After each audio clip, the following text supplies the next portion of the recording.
بسم اللہ الرحمن الرحیم۔ سٹوری ماسٹر چینل کے معزز دوستو، السلام علیکم۔ اس ویڈیو میں ہم حضرت فاطمہ بنت حزام رضی اللہ تعالی عنہ، جنہیں ام البنین بھی کہا جاتا ہے، ان کی شان بیان کریں گے۔ حضرت علی رضی اللہ تعالی عنہ کا دوسرا نکاح ان کے ساتھ ہوا اور حضرت عباس رضی اللہ تعالی عنہ انہی کے بیٹے ہیں۔ حضرت فاطمہ رضی اللہ تعالی عنہ کی وفات کے بعد مولا علی نے ان کی وصیت کے مطابق دوسری شادی کی۔ حسن حسین اور زینب ابھی چھوٹے تھے۔ آپ نے سیدنا عقیل کو رشتہ دیکھنے کے لیے کہا تو قلبسی بنو کلاب کے قبیلے کا انتخاب ہوا۔ سیدنا علی کی خواہش تھی کہ کوئی ایسی خاتون ہو جو شجاعت، سخاوت اور اثار کی خصوصیات سے مالا مال ہو۔ بنو کلاب کی خاتون فاطمہ بنت حزام کے گھر رشتہ بھیجا تو سردار حزام اپنی بیوی کے پاس گئے اور پوچھا کہ سیدنا علی کا بیٹی فاطمہ کے لیے رشتہ آیا ہے، کیا آپ نے اپنی بیٹی کی ایسی تربیت کی ہے جو نبی کے خاندان میں بیاہی جا سکے؟ خیر رشتہ قبول ہوتا ہے تو فاطمہ بنت حزام سیدہ ام البنین سیدنا علی کے گھر جاتی ہیں تو سیدنا حسن حسین اور فاطمہ کو گلے لگا لیتی ہیں۔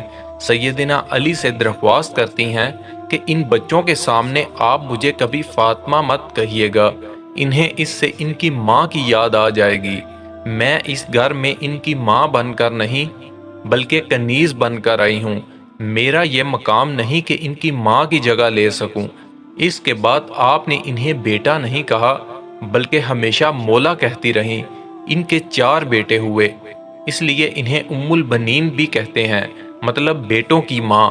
اپنے بیٹوں کو ہمیشہ حسن حسین اور علی کی صرف اطاعت کا حکم دیا، ادب سکھایا اور کہا جو وہ کہیں بس حکم بجا لانا ہے، بحث نہیں کرنی۔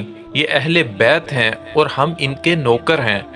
4 بیٹوں میں عباس ابن علی، عبداللہ ابن علی، جعفر ابن علی اور عثمان ابن علی تھے۔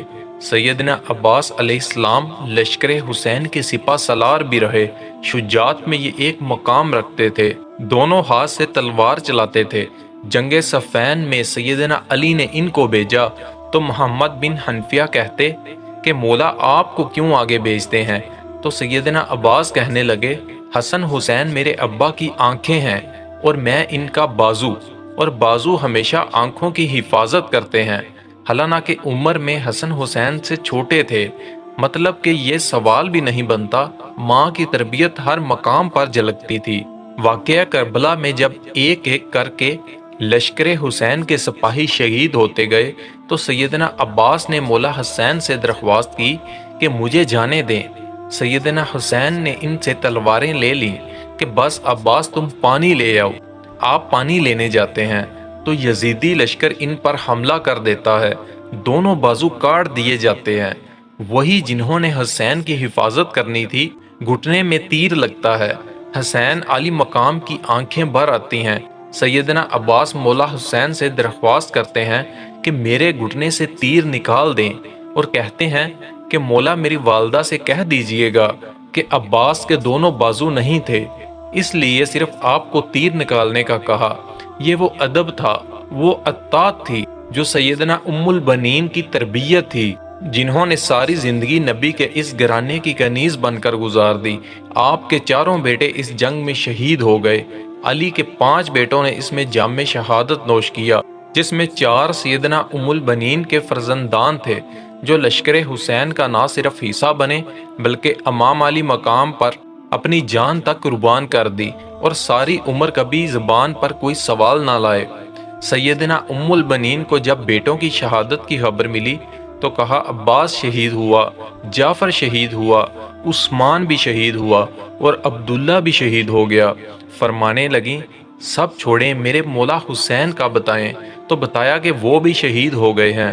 تو کہنے لگیں کیا میرے بیٹے بعد میں شہید ہوئے مولا حسین سے؟ تو بتایا کہ نہیں، وہ پہلے شہید ہوئے اور مولا کی حفاظت کے لیے خوب لڑے۔ تو شکر ادا کیا کہ انہوں نے بے شک حق ادا کر دیا۔ یہ وہ ماں تھی جو اہل بیت کے مقام کو سمجھتی تھی، جس نے اپنے سارے بیٹوں کو ساری عمر صرف اطاعت سکھائی، ادب سکھایا، خود کو اس گھر کی کنیز بنایا اور حسن اور حسین کو بیٹا نہیں ہمیشہ مولا کہا۔ خدا ہم سب کو اہل بیت کا مقام سمجھنے اور اس ادب اور اطاعت کی ہدایت فرمائے جو سیدنا ام البنین نے اپنی اولاد کو سکھایا۔ آمین۔ الحمدللہ رب العالمین۔ ویڈیو اچھی لگے تو ویڈیو کو لائک اور چینل کو سبسکرائب بھی کریں۔